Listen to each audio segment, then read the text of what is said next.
We got a little review here of the Amazon made in China special headlights for a Dodge Ram 3500.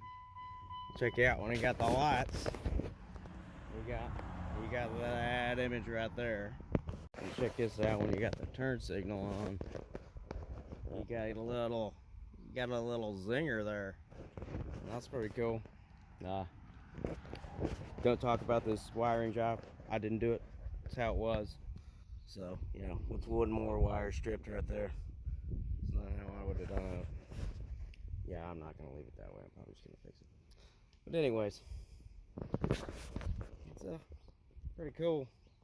Adds a little pizzazz to something from, 25 years ago. It's an antique. You want to see a little bit more of this Cummins action, you're going to have to follow me now. Yeah.